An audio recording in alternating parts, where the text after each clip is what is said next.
Buenas tardes, bienvenidos al ciclo de actividades por videoconferencia que brinda el Colegio Público de Abogados de la Capital Federal. Hoy, como actividad organizada por el Instituto de Derecho Animal, contamos con las doctoras Laura Velasco, Alicia Rassig, Andrea Catania, Edith Schenone y Claudia Janina Mesa Fournier, que nos hablarán en la Jornada Nacional de Derecho Animal, interinstitutos e intercolegios de abogados. Les recomendamos que mantengan los micrófonos en silencio para evitar interferir en la locución de las expositoras y de surgir alguna pregunta, la realicen vía chat.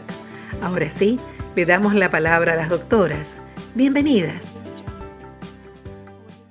Buenas tardes a todos. En primer lugar, agradezco al Colegio Público de Abogados de Capital Federal por la organización de esta jornada del día de hoy, jornada interinstitutos, intercolegios de abogados, obviamente de derecho animal. En esta oportunidad, quien no me conoce, soy la doctora Laura Velasco, abogada criminóloga, directora del Instituto de Derecho Animal del Colegio de Abogados de Capital Federal. Somos pioneros desde el año 2009 en esta temática, a nivel nacional e internacional.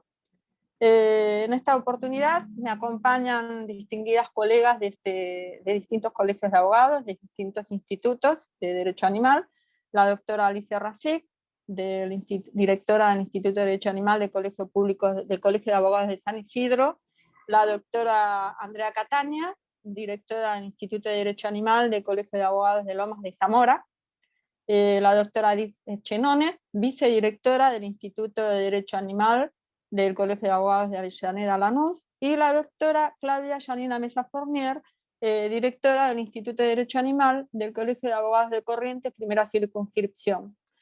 En este día debo mencionar algo muy importante para nosotros, que esta jornada será declarada de interés nacional. El expediente es 1405 de 2021 por el diputado Burjaile, quien presentó esta declaración, y se adhirió el senador Naidenov. Asimismo, la doctora Janina Mesa Fournier es quien entregó la solicitud de declaración y hoy ha sido considerada declarada de interés por la provincia de Corrientes, y ahora les voy a compartir con ustedes les voy a compartir, si me permite compartir la declaración, a ver si puedo. Ya está habilitado, doctora. Bueno, si me permite compartir la declaración para que todos lo vean, ahí está. Aquí está la declaración de esta jornada, para que todos lo puedan ver.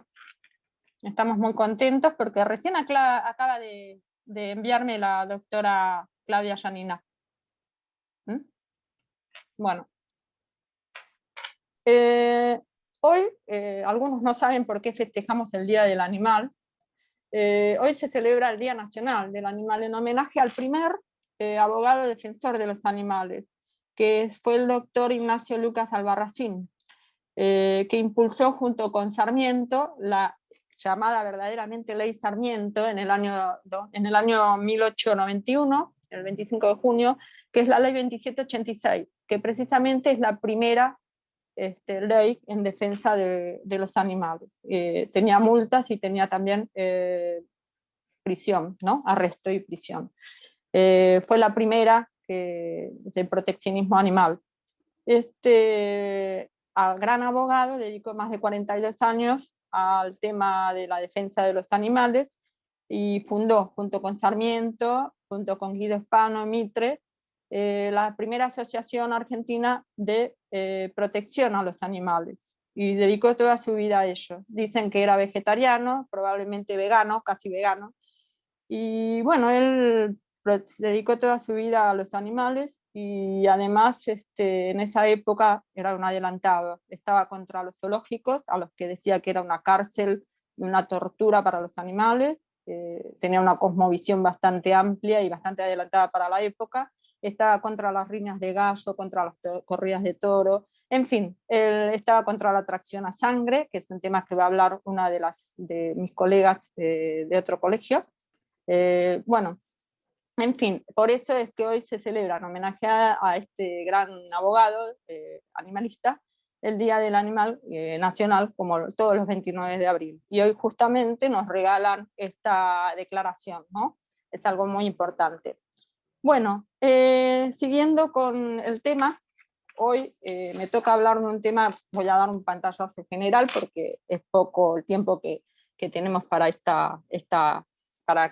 para exponer cada uno de nosotros. El tema que voy a hablar es un poco de violencia interespecies e intraespecies y la relación entre ambas. Bueno, para hablar de violencia, primeramente tengo que decir qué se entiende por maltrato, que es su correlativo, ¿no? Que es maltratar o tratar mal a otro, ya sea ejerciendo un daño a otro, o de palabra, o física, o psicológicamente. Tenemos distintas manifestaciones. Y máxime cuando se trata de animales, en donde están en un nivel supuestamente de inferioridad hacia nosotros. En cuanto a la violencia contra los animales, hay que marcar que es el especismo. El especismo es considerar al otro en un nivel de inferioridad, a otra especie en un nivel de inferioridad, aprovecharse del otro, situarlo en un nivel inferior, que es lo que lamentablemente nosotros como especie estamos realizando con las demás especies. Por eso es la violencia interespecie, entre especies, genera una violencia intraespecie, hacia la misma especie, entre especies y a nivel micro hacia la misma especie. ¿Por qué hago esta relación? Bueno, la violencia ejercida por humanos contra otras especies se ha naturalizado por generaciones. ¿Y es algo lógico? No, es una distorsión de la realidad y configura vínculos con otras especies de manera violenta. Son fenómenos socialmente construidos. Es un fenómeno que abarca el especismo, es un fenómeno que abarca el discriminar a otro por su especie, lo sitúa a otro en un nivel de inferioridad. Son fenómenos construidos socialmente y conlleva a la educación en ese sistema. O sea, estamos hablando de una maquinaria económica, ¿sí? Social, ¿sí? Moral y educativa. Por eso es que tratamos a las demás especies, o estamos tratando a las demás especies en un nivel de inferioridad para ellos y colocándonos a nosotros en un nivel de superioridad que nadie nos ha otorgado. Y no simplemente que es una relación entre ellos de manera violenta, una relación entre las especies de manera violenta. Ahora, la violencia interespecies conlleva a una violencia intraespecies. ¿Por qué? Porque esa naturalización de la violencia, esa cosificación de esa especie, por ejemplo los animales, conlleva a una cosificación hacia nuestra propia especie.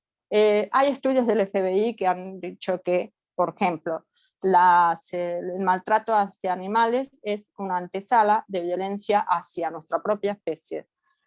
O sea, uno maltrata a un animal y es precursor de delitos violentos hacia la propia especie. No lo digo yo, sino es algo que lo está diciendo estudios del FBI que así lo han declarado, que la violencia contra animales es la antesala de violencia doméstica, de género, etc. Otra característica es la transversalidad. ¿Qué quiere decir? Que no es propia de una sola clase social. Esta violencia interespecies se da, o intraespecies, se da en cualquier clase social. Otra característica que se podría decir es que, volviendo al especismo, se podría decir que, bueno, lo que implica es desnaturalizar al otro, desconsiderarlo, sacarle la subjetividad, cosificarlo, no respetarlos como especies libres.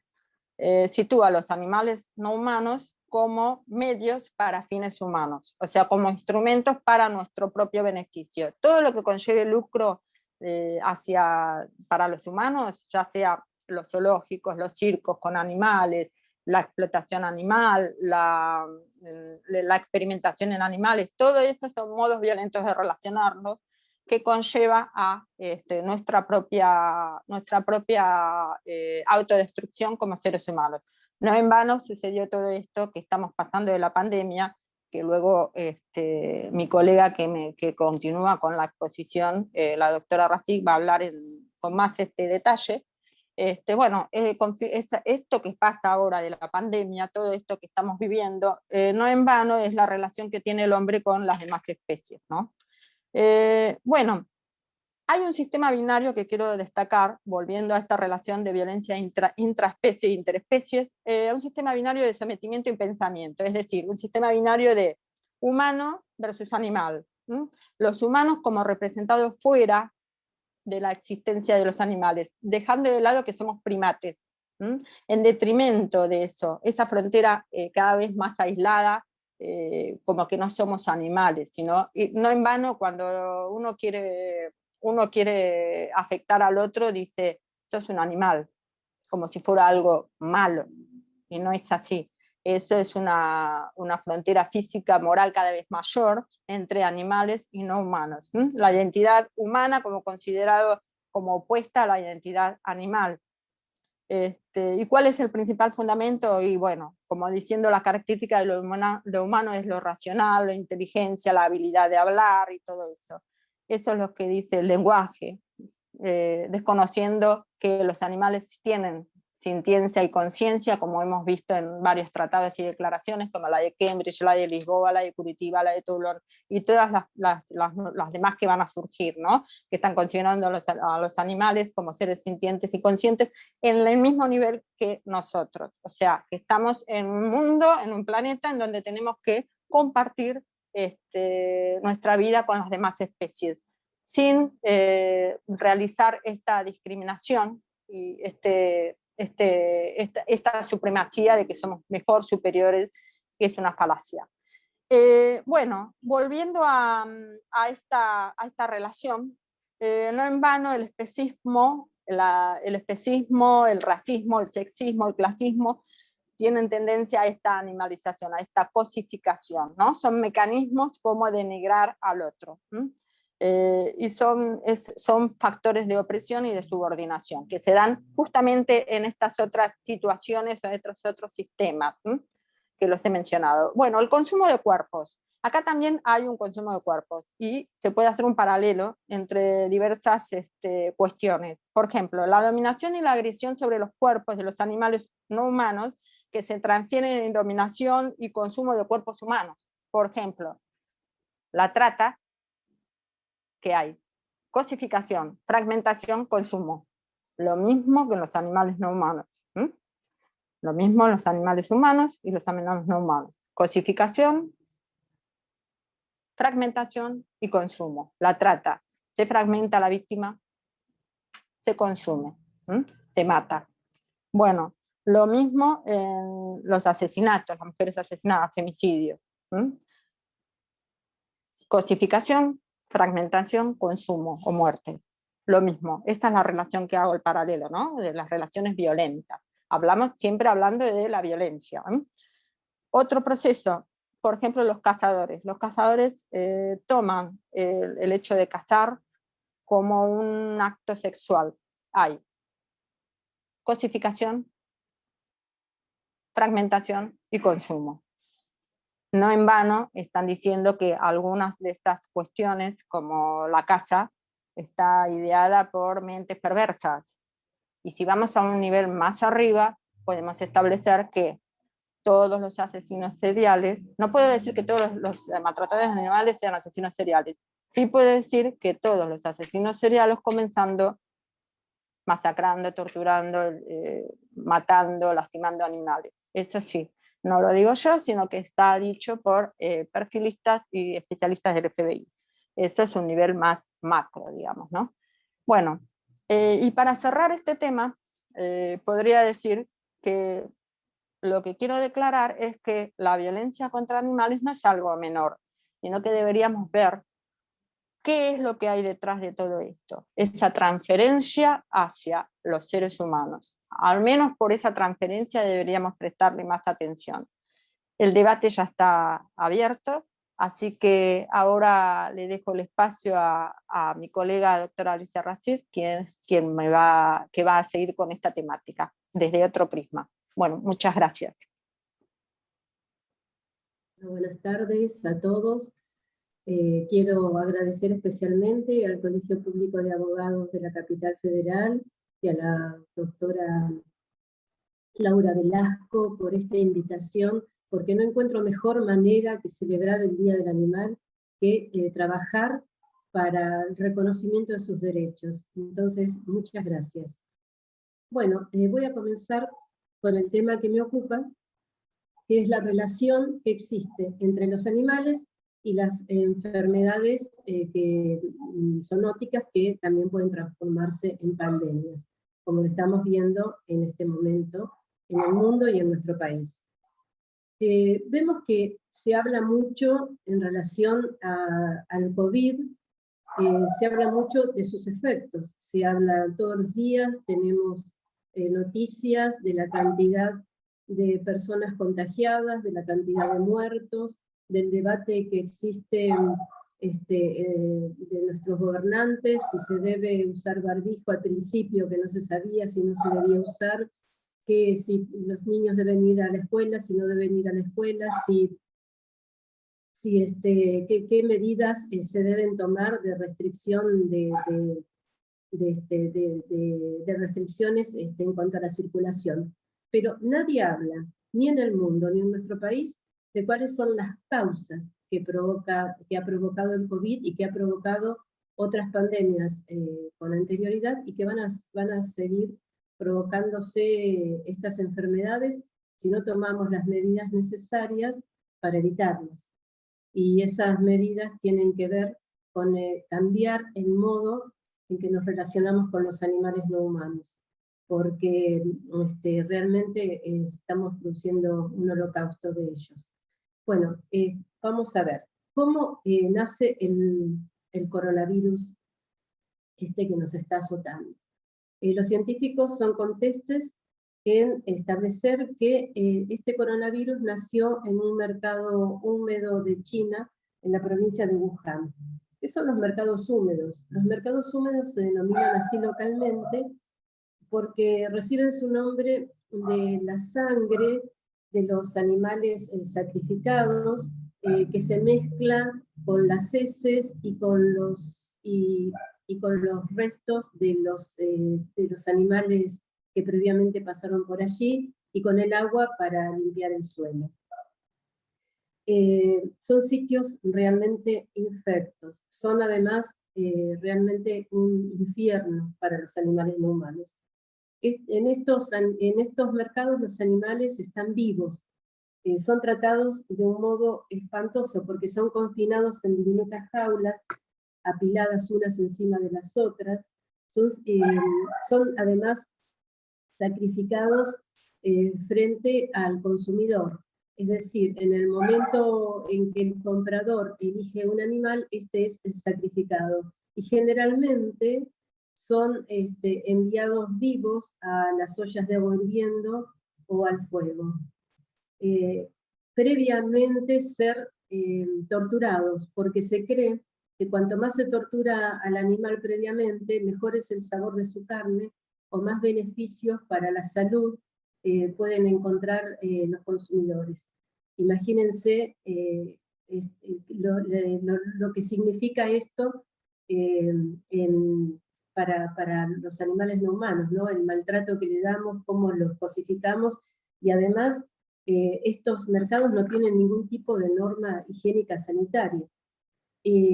Reúnen una cantidad infinita de especies salvajes y especies que son de compañía. Estas especies nunca entrarían en la naturaleza en contacto entre sí. Encontramos que en estos mercados existen murciélagos, civetas, zorros, camellos, conejos, avestruces, ratas, cabras, gatos, perros. La lista de los animales es infinita, o sea, los que se encuentren, los que haya. Se cree que en este mercado el coronavirus actual pasó de un murciélago o de los murciélagos al pangolín. El pangolín es un animal en peligro de extinción cuyo comercio está prohibido, pero a pesar de ser ilegal persiste, porque se cree que su consumo trae beneficios para la salud. Entonces no solamente su carne es buscada, sino también su piel y sus escamas. Bueno, estos animales sin agua, sin comida, que traen sus propios virus, que en la naturaleza no entrarían en contacto con otros animales, además de encontrarse estresados y maltratados, son el cultivo en el que pueden aparecer brotes potenciales de peligrosas enfermedades, ¿no? Convirtiéndose en la vía por la cual las enfermedades se transmiten entre diferentes especies y luego dan el salto a los seres humanos. Bueno, como dije, este nuevo virus se originó en uno de esos mercados en Wuhan. Estas son las investigaciones más avanzadas que se tienen, ¿no es cierto?, de que se inició en este mercado y se inició en el murciélago y de este pasó al pangolín. Bueno, estas enfermedades que se contagian, ¿no es cierto?, de animales a humanos, son enfermedades zoonóticas, no son nuevas. Hemos tenido enfermedades zoonóticas durante siglos. Lo que pasa es que antes las enfermedades zoonóticas permanecían aisladas y hoy con la comunicación y los medios de comunicación que tenemos se esparcen en todo el mundo provocando pandemias. Pero por ejemplo, entre las enfermedades que tuvimos, que fueron zoonóticas, tenemos el SARS, que es un síndrome respiratorio agudo, que también fue causado por un coronavirus que provino de los murciélagos y que se transmitió a mamíferos, también en China, en un mercado de Guangdong. El MERS, que es el síndrome respiratorio del Medio Oriente, el ébola, incluso el HIV, que son todas enfermedades zoonóticas. Estos mercados no solamente existen en China, existen en una gran cantidad de países de Oriente y también en países de África, y también los tenemos en Latinoamérica, en lugares como México, Brasil y Perú. O sea, tenemos muy cerca estos mercados. Bueno, pero tampoco vamos, no podemos echarle la culpa de estas enfermedades zoonóticas a los animales, por supuesto que no, sino al modo en que los tratamos, ¿no es cierto? En el modo en que nos relacionamos con ellos, del modo en que los convertimos en meras cosas para nuestro consumo. Ahora, no solamente en estos mercados se dan enfermedades zoonóticas. Las enfermedades zoonóticas también se dan en la llamada ganadería industrial, por el gran crecimiento en la industrialización de los animales. Porque los animales para el productor, para tener mayor rentabilidad, también son hacinados, se los somete a gran estrés y al debilitamiento de su sistema inmune, lo que hace que se propaguen los virus. Y son tantos los animales que se enferman y mueren en estas granjas industriales que han empezado a suministrarle grandes cantidades de antibióticos como medida preventiva para que no mueran y tener mayor producción, ¿no? Lo que genera otra grave amenaza para nuestra especie humana, que es la llamada resistencia a los antibióticos. Bueno, entre estos coronavirus que fueron surgiendo en estas granjas, tenemos la fiebre aviar y la fiebre porcina, y tenemos que, por ejemplo, en países asiáticos se ha debido, con relación a la fiebre porcina, en el año 2019 se tuvieron que matar 450 millones de cerdos. ¿Cómo los mataron? Cavaron grandes fosas y arrojaron a los animales vivos para después taparlos y que murieran de esa forma. Como pueden ver, es terrible, es muy doloroso lo que los animales deben sufrir para, digamos, para ser para que sean poder utilizarlos en nuestro beneficio, ¿no? Bueno, todos estos efectos que hemos estado enumerando, por si fueran pocos, también la ganadería industrial produce otro que es muy grave, y que es la deforestación. La deforestación, es decir, la tala de bosques y la deforestación en las selvas, como en la selva amazónica y en el norte de nuestro país, que se realiza a fin de plantar grano para alimentar al ganado. Y esta deforestación significa la destrucción del hábitat, no solamente de los animales no humanos que allí viven, sino también incluso de los pueblos originarios que los habitan. O sea, la situación es muy grave, porque esto destruye la biodiversidad y favorece la descomposición de los equilibrios, ¿no es cierto?, biológicos. Por lo tanto, creo que esto hace que se creen nuevas enfermedades y que se transmitan también de las especies no humanas a la especie humana. Por eso es hora de que la comunidad internacional reaccione contra la crueldad animal, no solamente por los animales, por el reconocimiento de sus derechos, sino también por nosotros, por la especie humana, para evitar nuevas pandemias. Por ejemplo, muchos científicos han escrito sobre esto. Lo que pasa es que no se difunde. Por ejemplo, la doctora Aisha Akhtar, en el año 2014, y dio una conferencia que podríamos decir que fue premonitoria. La hizo en un video y habla de las enfermedades como el ébola o el SARS, relacionándolas con la industria de la explotación animal, y dice que la única manera de prevenirlas es llamando a cambiar nuestra relación con los otros animales. Ella es neuróloga y especialista en salud pública. Y es especialista en analizar el impacto que tiene en la salud humana el tratamiento que damos a los animales no humanos. Y por eso, para prevenir la próxima pandemia, más allá de los mercados de aves, el comercio ilegal en China, los mercados húmedos, todo el comercio mundial de animales debe parar, porque a un virus no le importa si se transmite a través del comercio legal o ilegal, se transmite y nos enferma. Por eso el debate está abierto, y la crisis que nos enfrenta, la crisis sanitaria nos enfrenta a dejar el viejo paradigma del antropocentrismo y a ampliar nuestra conciencia, ¿no?, hacia el respeto hacia los demás animales. Si no lo hacemos por ellos, por el reconocimiento de sus derechos, debemos hacerlo por la subsistencia de nuestra especie. Bueno, esto es todo. Muchas gracias.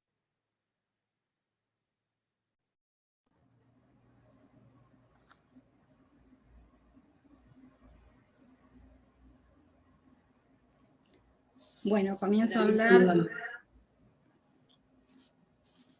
Sí, bueno, listo. Quería agradecer en principio al Colegio Público de Abogados de Capital Federal y a la doctora Laura Velasco por este espacio. Hoy vamos a tratar un tema, una crisis, que es el tema de la atracción a sangre y, digamos, y la infancia con el problema de la pandemia justamente. ¿Podría compartir pantalla? Ya está habilitado, ¿ok? Listo, gracias.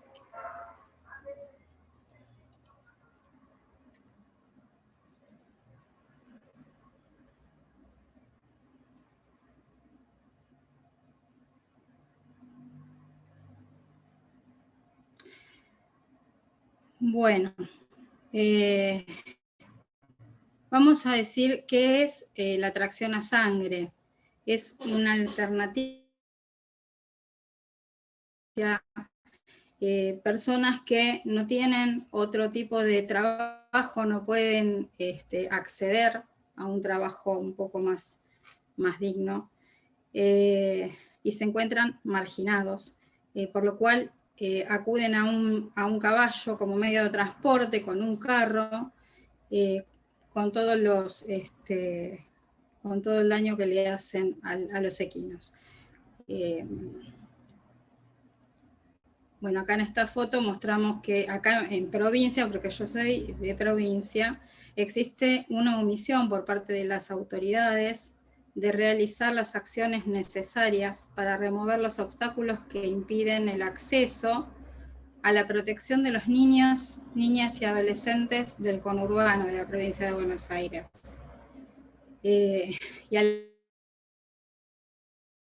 Convención Internacional, los derechos a la educación, a la recreación, a la prohibición del trabajo antes de la edad mínima requerida, a prácticas que puedan fomentar la discriminación de cualquier índole y su salud, especialmente en estos momentos por los cuales estamos atravesando, ¿no es cierto?, con el tema de nuestra pandemia.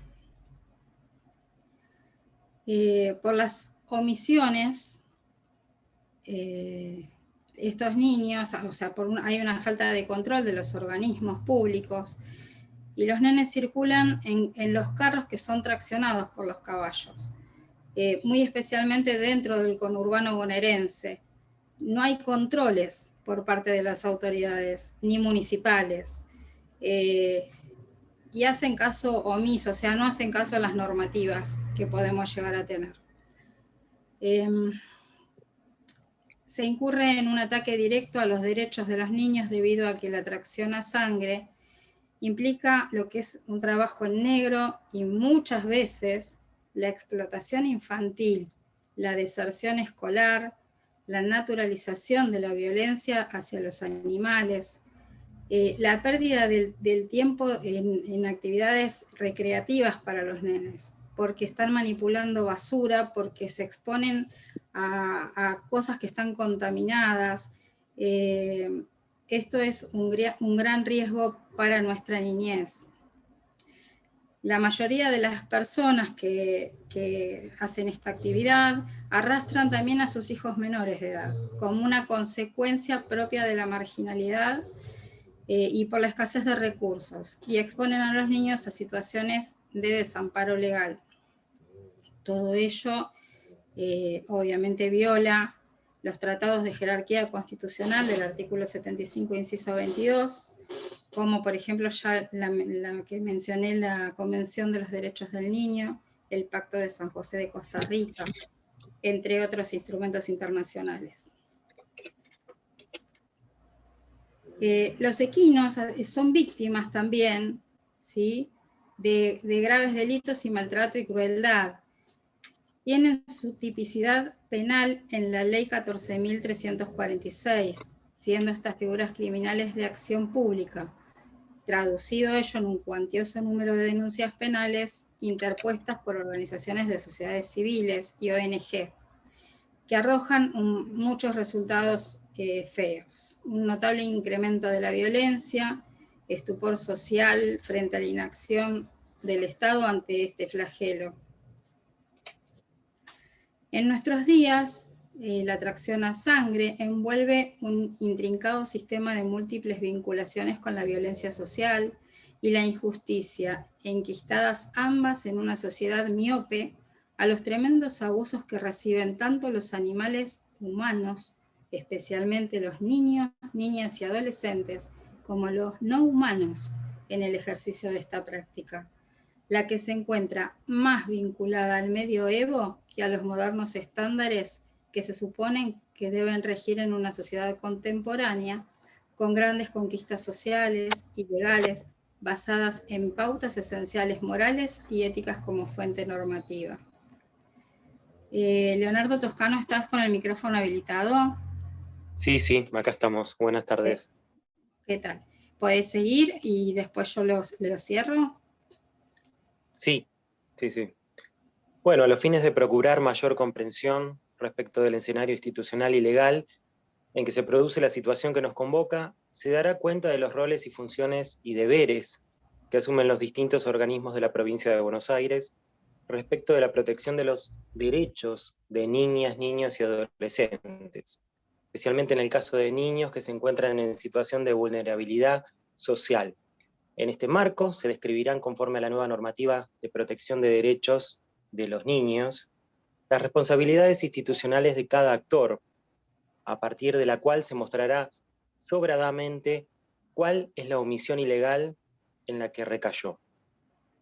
Bueno, sabemos que invocar la tasa en la actualidad es revelar un fracaso político, social y legal de una organización basada en el castigo al más vulnerable.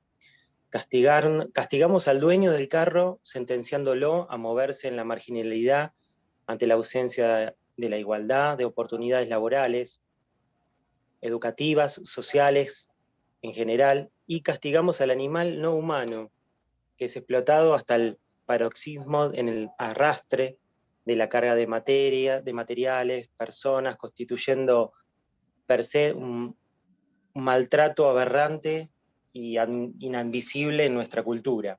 Algo que vemos todos los días, y yo como proteccionista desde hace muchos años me ha tocado la temática de la atracción a sangre, de luchar en la calle, en la vía pública, con menores ahí nomás, ¿no? Y la verdad es una situación bastante compleja, lo cual lleva y atrae otras problemáticas que después son personales, como por ejemplo que te pueden gritar a nivel social, ¿no? Los vecinos y demás que te dicen que sos pedófilo, que no sé, que haces explotación vos cuando es al revés. Bueno, muchísimas cosas que uno se tiene que aguantar en la calle, ¿no? Perdón por esta forma de cómo hablo, pero lo hablo desde la práctica. Continuamos con el trabajo infantil que vulnera los derechos de la infancia. Existe evidencia científica que demuestra el impacto negativo del trabajo infantil sobre la salud, al limitar el crecimiento y el desarrollo biológico, emocional, cognitivo, psicomotriz y social. Según el entorno y el tipo de tarea que realicen, están expuestos a altos riesgos de sufrir accidentes y lesiones crónicas que condicionan su presente y su futuro.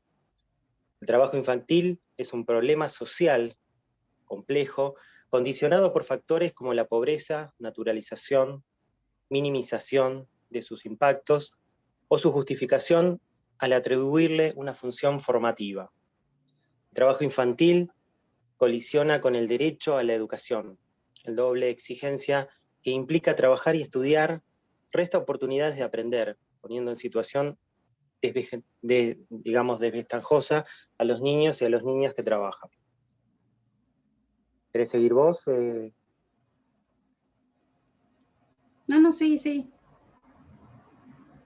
Bueno, el trabajo infantil es una realidad para millones de niños en todo el mundo. Esto no es solamente en Argentina. Según la Organización Internacional del Trabajo, son 152 millones de niños que trabajan incluso antes de aprender a leer y a escribir. Es peligroso para el bienestar físico, mental y moral del niño. Se estima que 73 millones de niños están en situación de trabajo infantil peligroso. La mayoría son chicos y chicas de entre 15 y 17 años, aunque 19 millones de niños que se enfrentan a labores peligrosas tienen menos de 12 años. Un tema muy puntual y muy importante hoy en día en la Argentina. Obstaculiza su escolarización. Bueno, ahora con el tema de la pandemia ya estamos un poco complicados, pero cuando no hay pandemia esto sucede constantemente.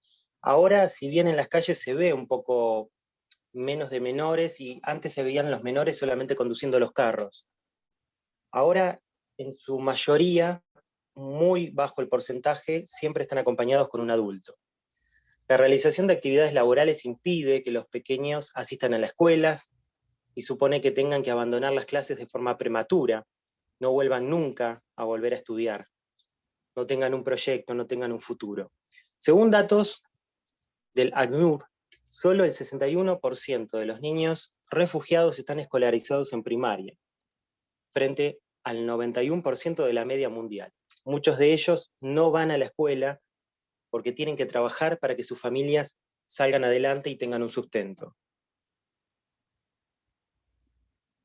Consecuencias físicas. Los niños que trabajan pueden llegar a desarrollar enfermedades y dolencias crónicas, desnutrición, sufrir cortes, quemaduras, por el trabajo con maquinarias, herramientas inadecuadas para su edad, su porte o sufrir abuso por parte de los adultos.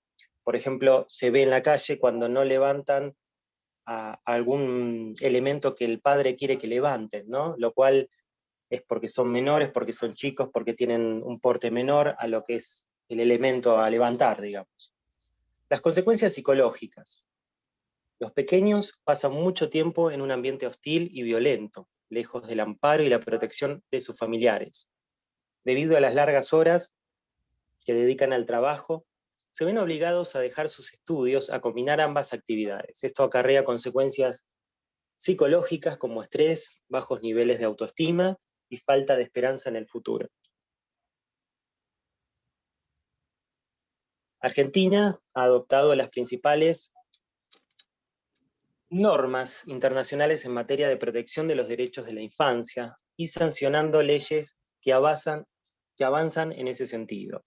Tenemos la ley 26390 que prohíbe el trabajo de menores de 16 años y regula las condiciones de protección del trabajo adolescente frente a la peligrosidad, la carga horaria excesiva y demás riesgos, equilibrando la tensión entre el derecho al trabajo y la protección de la salud, la educación obligatoria y otros derechos. ¿Querés terminar con la última diapositiva, Andrea? No, termina la voz, después ya hacemos el cierre. Que sean niños los niños, que sean niños y no limpiavidrios en los semáforos, o botín de padres enfrentados, o repartidores de estampidas en los subtes. Que no sean niños soldados los niños, que sean niños los niños, simplemente. Que no sean los que no juegan, los acosados por las preocupaciones, los tapados de actividades. Que sean niños los niños y se los deje preguntar sin levantar la mano, formar filas torcidas, llevar alguna vez la bandera no por ser mejor alumno, sino por ser buen compañero. Que sean niños los niños y no los incentivados con desmesura a consumir. Que sean niños los niños y no el juguete de los abusadores. Que sean niños, no el repetidor o el conflictivo. Bueno, agradezco ya tenemos que terminar, va a seguir la doctora Edith Chenone, agradezco la exposición de la doctora Catania y quien recién acaba de hablar. Lo que queremos hacer es hincapié en que el Instituto de Derecho Animal ha dado su apoyo a Ley No Más TAS, a Luisa, de la ONG a Luisa, ya ha dado su apoyo hace muchos años, hace un par de años, del 2016-17, cuando presentaron la ley No Más TAS, que precisamente trata todos estos temas que recién hablaron, que son temas bastante complejos. Nosotros como Instituto de Derecho Animal estamos visibilizando el tema de precisamente violencia con animales y todo lo que es relacionado con ello, que recién hablaron de todo un tema social, que es por lo tanto muy complejo, pero nosotros como instituto hemos brindado nuestro apoyo a Ley No Más TAS de Luisa, de la ONG Luisa, que está justamente la presidenta aquí, en esta invitación a esta jornada, y también apoyamos la ley contra faena equina. Aclarado esto, continuamos agradezco a la doctora Catania, que muy amablemente ha venido a disertar hoy, y también, bueno, continuamos con la exposición de la doctora Edith Chenone, ¿sí? Muchísimas gracias a vos, a ustedes. Hola. Ahí, sí. Bueno, hola, ¿qué tal? Si pueden compartir, yo había presentado un Power, lo habilitan a Sergio Grieco a compartir, les agradecería. En principio, obviamente, agradezco a las autoridades del colegio, Colegio Público de Abogados Federal, perdón, a la doctora Velasco como directora del Instituto de Derecho Animal. Y bueno, el tema a tratar hoy es la justicia social para los animales no humanos. Si tenemos que hacer una breve charla de lo que es el derecho animal es el conjunto de normas, de principios, de usos y costumbres que regulan las relaciones entre el hombre y el animal no humano. Obviamente estas normas, algunas, pretenden a la protección del animal, pero acá nos preguntamos, ¿se protege al animal en sí mismo o en realidad lo que se tiende es a proteger el deber moral del ser humano de cuidar al animal, ¿sí? Entonces acá nos vamos a lo que es el contrato social, ¿sí? Que es el power siguiente. El contrato social es el antes. Ahí se nos adelantó un poco el power. La filmina anterior.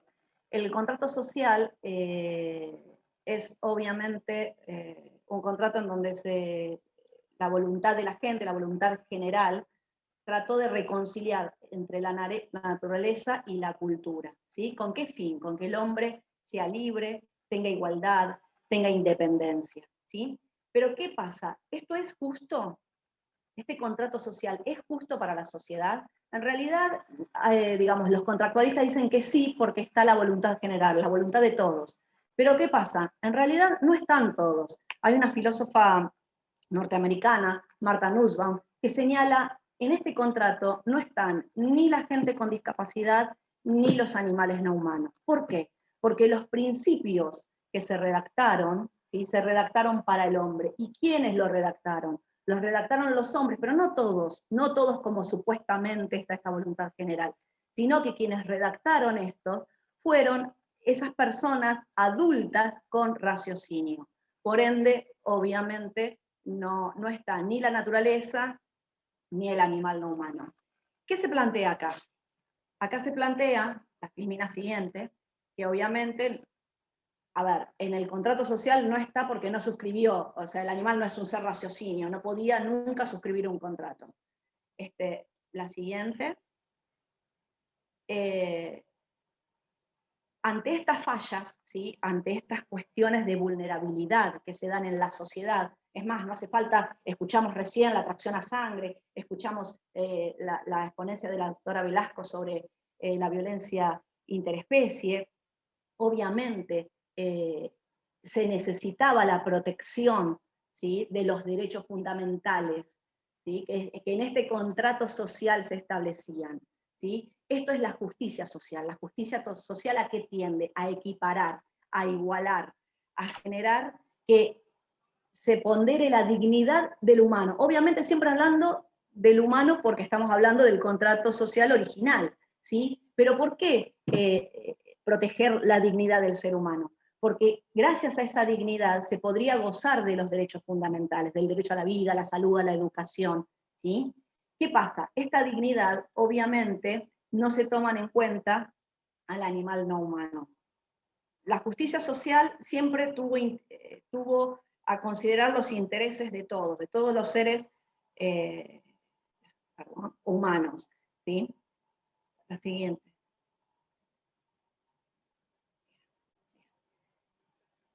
En un mundo globalizado, se nos pasan las filminas por adelantado. En un mundo globalizado, la anterior, Sergio. En un mundo globalizado se debe incorporar la naturaleza y el animal no humano. ¿Por qué? Porque obviamente hoy no solamente la globalización es lo social y es lo económico, también es la naturaleza. La naturaleza estuvo siempre, siempre estuvo. ¿Qué pasa? Es recién ahora cuando los hombres, nosotros nos damos cuenta de los daños que le estamos haciendo a la naturaleza. Recién la exposición de la doctora Racine lo estableció, lo dijo. Entonces es ahora donde tenemos que considerar no solo a la naturaleza, sino también al animal no humano, considerarlos como sujetos de derechos y reconocerles los derechos. Eso sí, con relación a la naturaleza podemos decir que el artículo 41 de la Constitución Nacional lo establece, con relación al animal humano, no.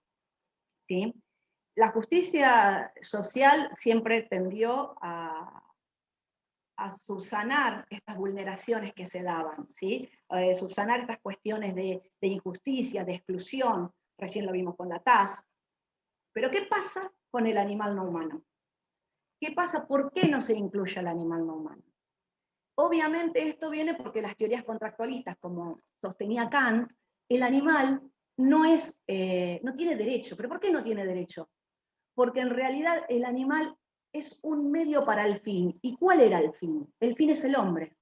Entonces, en realidad, Kant sostenía, como todas las teorías contractualistas, que la protección si se puede decir, al animal, no era tanto por el animal en sí mismo, sino como un medio, una forma de evitar, o de evitar, no, todo lo contrario, o sea, como un deber moral del ser humano de evitar un acto malo, ¿sí? Pero no reconocerlo al animal en sí mismo como un sujeto de derecho, ¿sí? La siguiente, tenemos también otras teorías, también dentro de la línea contractualista, por ejemplo Rawls, que sostenía que en realidad el deber de protección al animal pasaba más por una cuestión de compasión, pero siempre dentro de una visión antropocentrista, ¿sí? Y contractualista. La realidad es que las nuevas, digamos, políticas, ¿sí? Con respecto a la justicia social tienen que incorporar al animal humano. ¿Pero por qué? Porque primero que es un ser sintiente, tiene conciencia. Declaración de Cambridge 2012, lo dijo la doctora, lo comentó la doctora Velasco. ¿Se le debe un trato digno? Obviamente. Hoy hay una cuestión social que se plantea en donde se requiere, se hacen denuncias, se requiere que se proteja al animal, ¿sí? Ya no es solo una cuestión de ética, ¿sí? Ya no es una cuestión solamente de filosofía. Se los debe reconocer como sujetos de derecho, hay que descosificarlo al animal. El animal no es una cosa, ¿sí? Nadie puede. Nosotros en la 14346, la ley 14346, tenemos el concepto de quien hiciere víctima, pero no es suficiente, no es todo, ¿sí? Obviamente en este sentido tenemos la declaración de Toulon, que también lo mencionó la doctora Laura Velasco. Entonces, todo esto hace que, digamos, la justicia social hacia el animal no humano determine los derechos fundamentales. O sea, esta justicia social global tiene que, a ver cómo diría, promover, porque en realidad el derecho fundamental, el derecho a la vida, a la integridad física, a la salud, el animal lo tiene. El tema es que la justicia social global tiene que apuntar a que se le reconozca, ¿sí? En realidad, por eso se habla de que tienen que cambiarse las políticas de la justicia. Nosotros tenemos un fallo, que es el fallo de la orangutana Sandra, ¿sí? Que ahí es donde también lo plantea, ¿sí? Porque plantea que obviamente tiene que hacerse una interpretación dinámica del concepto y la considera la orangutana Sandra un sujeto de derecho. Hasta que no se lo considere al animal humano un sujeto de derecho, obviamente vamos a estar, como decimos siempre, en falta hacia ellos. La justicia global vela por los intereses del animal no humano, ¿sí? Y como la que sigue, la filmina que sigue, la otra, la que sigue. Para terminar, vamos a decir unas frases de Jeremy Bentham, ¿sí? Obviamente un pensador inglés. Llegará el día cuando el resto de los animales de la creación adquieran esos derechos que nunca les hubieran sido negados, de no haber sido por la tiranía humana. En realidad, el animal no humano tiene derechos, los tuvo siempre. Lo único que falta es que la justicia social lo reconozca. Como la última filmina, es más que nada digamos, aclarar que nuestro instituto ha solicitado al consejo directivo de nuestro colegio que se le cambie la denominación al instituto, pretendemos que se empiece a llamar, que se llame Instituto del Derecho Animal No Humano. Vamos por el cambio de paradigma, queremos que lo hagan, esperemos que los cambie, creemos que el lenguaje es parte de estos cambios, ¿sí?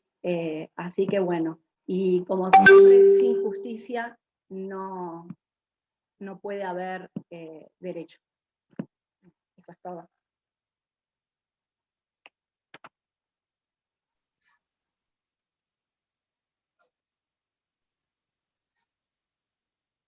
Buenas tardes. Buenas tardes. Más que nada, sin palabras ante semejante declaración de las colegas. Así que es un gusto, es un honor, digamos, formar parte de este grupo maravilloso de personas. Así que estoy totalmente emocionada en este sentido, así que agradezco muchísimo a los organizadores, agradezco muchísimo a la doctora Laura Velasco por la invitación. Así que, más que nada, mi mi presencia, digamos, mi presentación, va a ser una pequeña contribución a lo que ya han dicho las colegas, y más que nada darle un poquito más jurídicamente el toque, digamos, a la exposición, en el sentido del bien jurídico protegido por la norma, digamos, que es en referencia a los animales no humanos. Quisiera pedirle permiso al administrador para compartir pantalla desde el otro dispositivo que tengo. Ya está habilitado, Doc. Bueno, traje un Power para poder compartirlo. A ver, no sé si se ve ahí.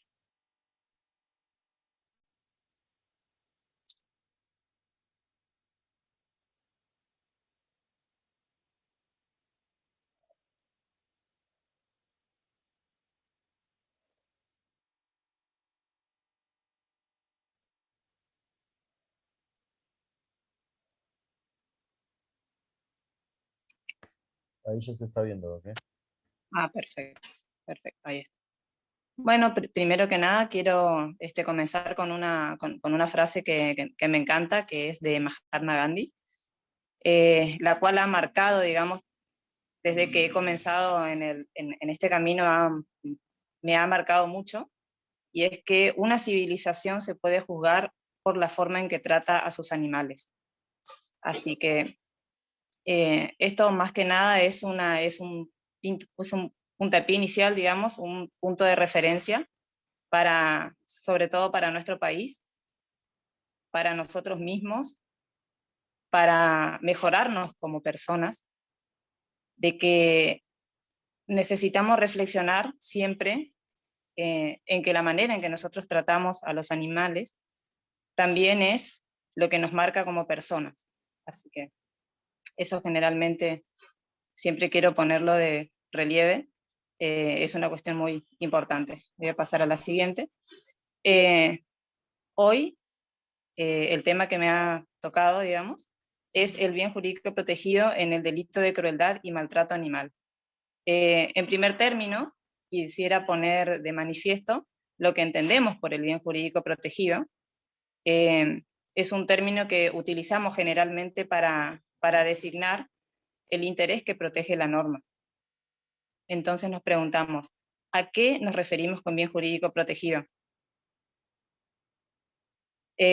Extraje uno de los conceptos que son más claros de von List, que es un autor muy conocido de derecho penal, y que puede ser definido como el interés vital para el desarrollo de los individuos en una sociedad determinada que adquiere el reconocimiento jurídico. Es decir, de este concepto nosotros podemos extraer tres conclusiones que son fundamentales para poder avanzar en la interpretación de lo que es la norma jurídica. Es decir, esta interpretación nos pone de relieve tres cuestiones que son fundamentales. En primer lugar, que el bien jurídico protegido preexiste al ordenamiento normativo, porque tales intereses no son creados por el derecho, sino que éste los reconoce, y que mediante ese reconocimiento es que esos intereses vitales son bienes jurídicos. Esta nota particular y distintiva me gustaría que quede de manifiesto como la más relevante, en el sentido de que viene a mi mente, digamos, de manera inmediata, todo lo que entendemos por el derecho natural, por las cuestiones invocadas en los juicios de Nuremberg, donde teníamos una norma que protegía las actividades que realizaban ciertas personas, ¿no es cierto? Entonces, se ha invocado, digamos, el derecho natural como una fuente, en el sentido de que la norma no crea los derechos, sino que simplemente los reconoce. Entonces, extraemos, digamos, esta característica como fundamental de que las normas solamente están declarando un derecho que es preexistente. Es decir, si tenemos que trasladar esto a los derechos de los animales no humanos, en principio, podemos decir entonces que no porque la norma no proteja actualmente ciertas formas de maltrato y de crueldad, no podemos decir entonces que por la falta de previsión normativa, los animales no tienen ciertos derechos. Entonces, podemos extraer de lo que es el bien jurídico protegido y de lo que es la fundamentación de la norma, que los derechos preexisten y que las normas solamente los reconocen. En referencia a la segunda característica, que es fundamental, es que la referencia al bien jurídico protegido también se extrae de una sociedad determinada en determinado momento. Es decir, que el interés fundamental que se va protegiendo va avanzando a través del tiempo. Que determinados grupos sociales van reafirmando convicciones en un área determinada y que a partir de esa base va partiendo todo tipo de interpretación y fundamentación.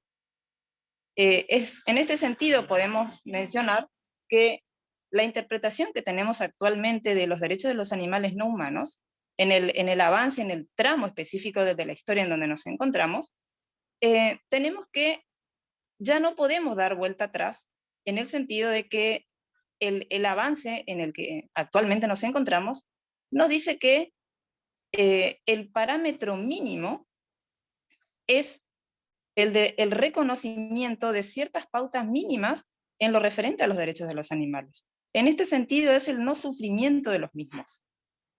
Después, a partir de ahí, entramos en discusión con las otras personas que no piensan como nosotros, en lo referente a cuestiones de bienestar animal y demás, en donde podemos discutir o no si ciertas formas de bienestar animal para ellos constituyen o no unos derechos que son protegidos. Para nosotros el bienestar animal, queremos aclarar que simplemente nos remiten a normas en donde protegen a los animales de cierta manera que son vistos únicamente para el consumo humano o para la utilización humana. Respecto al punto C, la idea de que el bien es un interés reconocido por el ordenamiento jurídico viene a revalidar un poco lo que dije en el primer punto. Es decir, que el bien jurídico simplemente es reconocido por la norma, más no crea a los derechos que reconoce.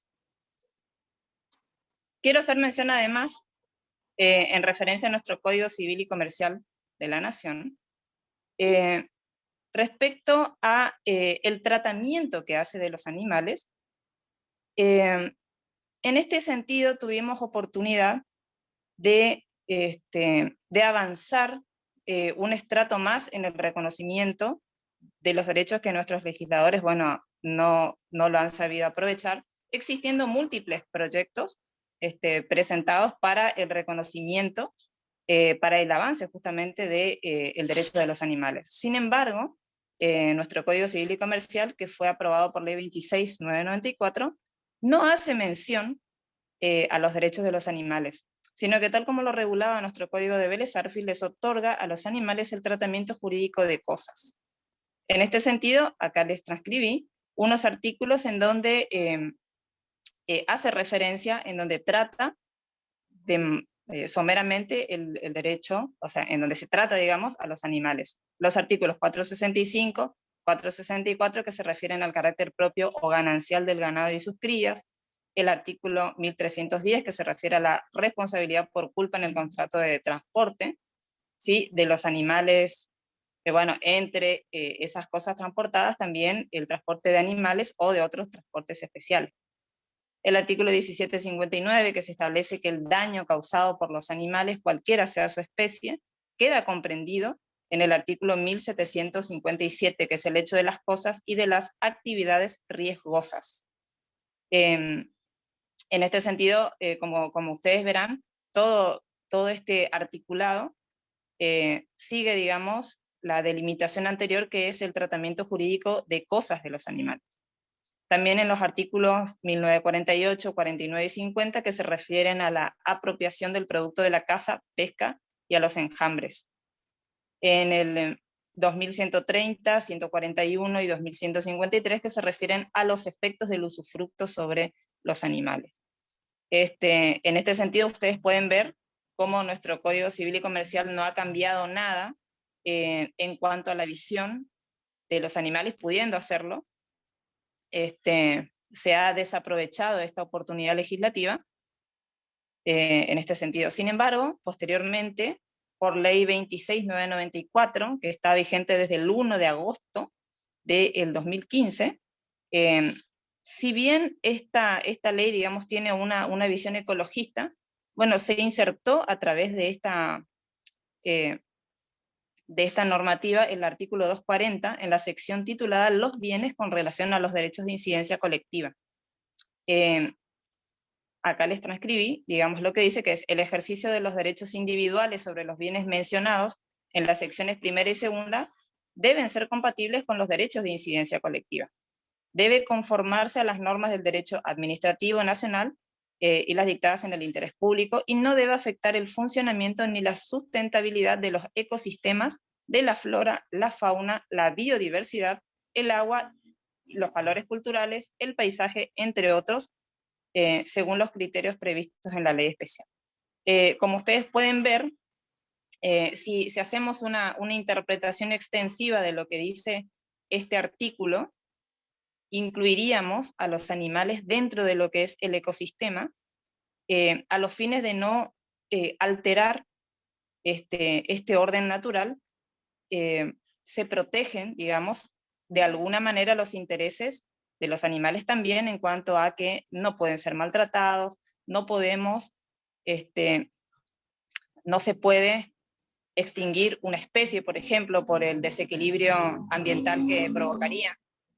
En este sentido, haciendo una interpretación extensiva, como decía anteriormente, podemos entender o podemos incluir la cuestión tanto del maltrato como de la caza, pesca indiscriminada, que puede tener una incidencia en el ecosistema. Por supuesto, este punto de vista es antropocentrista. ¿Por qué? Porque este artículo está pensado en el sentido de que puede solamente, está visto, digamos, su beneficio para el hombre, es decir, en el ecosistema, el desequilibrio afecta al hombre y afecta a la colectividad. Desde este punto de vista, no se ha podido desprender, digamos, ni siquiera con esta nueva visión, no se desprende de la concepción antropocentrista. Bien, si bien hay muchas leyes que tratan el tema de la caza, pesca, cuestiones relativas al bienestar animal, no las menciono aquí porque en realidad no merecen un avance significativo en cuanto a lo que es normativa desde el punto de vista del bien jurídico protegido del derecho de los animales. ¿Por qué? Porque en general, en su mayoría, si bien protegen ciertos aspectos del trato hacia los animales, lo hacen desde el punto de vista del antropocentrismo y del bienestar del hombre. Sin embargo, la ley 27.330, que es la prohibición de carrera de perros, podemos desprenderla, digamos, de la otra serie de normativa, porque en este sentido también tenemos que esta ley sí, efectivamente, protege no solamente el tema de apuestas y todo el círculo vicioso que ocurre con el tema de las carreras de perros, que ocurrían, sino que además también protege a los perros como sujeto de derecho. Por eso implica un avance significativo la sanción de esta ley. Y en lo referente a la ley penal, más importante desde nuestro punto de vista, o por lo menos para quienes defendemos los derechos de los animales, puntualmente la ley 14.346, de donde el bien jurídico protegido para los autores, para todos, surge del artículo primero, como decía la colega anterior, si bien no es suficiente, porque realmente no es suficiente, para quienes trabajamos normalmente en la protección de los derechos de los animales, hemos extraído de este artículo toda la fundamentación para el hecho para fundamentar, digamos, el hecho de que son víctimas los animales. Porque del artículo 1 nos dice: será reprimido con prisión de 15 días a 1 año el que infligiere malos tratos o hiciere víctima de actos de crueldad a los animales. ¿De dónde se infiere que los animales son el bien jurídico protegido? De la palabra víctima. Es decir, si los animales son considerados víctimas, significa que en este aspecto la ley está protegiendo a los animales como personas autónomas, ¿sí? Como individuos autónomos, perdón. Entonces, si bien históricamente ha tenido una discusión cuál es el bien jurídico protegido por esta norma, porque en primer término, digamos, se ha visto, se decía que se protegía el interés social, también la moral pública, en su momento se ha dicho que era la moral pública la que se protegía, porque existían ciertas personas que no podían, que eran más susceptibles, digamos, a ver el maltrato de los animales. Entonces, el hecho de maltratar un animal públicamente atentaba contra la moral pública. Entonces, de ahí, digamos que el bien jurídico protegido se entendía que podía ser la moral pública. Sin embargo, con el avance del pensamiento tanto doctrinario como de todas las otras personas que defendemos, ¿sí?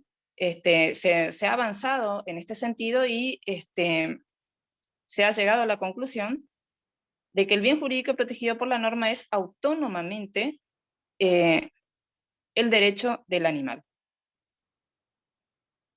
Respecto al ámbito internacional, quiero traer a colación la Declaración Universal de los Derechos de los Animales, que esta norma internacional es una de las más importantes en este aspecto, porque nos trae una declaración de donde extraemos que el bien jurídico protegido, en todas las demás normas, digamos, que se apeguen a la misma, es el animal de manera autónoma.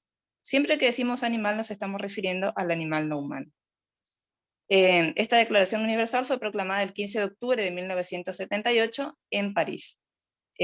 También quisiera mencionar que en este sentido nuestra provincia también está adherida a esta declaración, la provincia de Corrientes está adherida por ley, así que por lo menos, si bien, como decían mis colegas anteriores, normativamente estamos avanzando, por un lado, de manera material nos estamos viendo un poco truncos, sea por las características económicas, sea por la falta de interés político, y en realidad es más que nada por la voluntad política, desde mi punto de vista, el hecho de que no podamos avanzar para proteger a todos los animales, no solamente a ciertos animales domésticos, sino avanzar en la protección hacia todos. Y bueno, a modo de conclusión, de mi parte, estamos en una etapa histórica donde los derechos de los animales no humanos ya no son vistos como una mera utilidad para el hombre, sino que son individuos autónomos, son capaces de sentir, y por ende el bien jurídico protegido en las normas jurídicas debe contemplarlos como víctimas, es decir, como individuos autónomos, no visto desde un punto de vista antropocéntrico como un mero interés o como una mera utilidad para el hombre, sino que de manera autónoma. Así que, bueno, muchísimas gracias y bueno, muchas gracias a todos.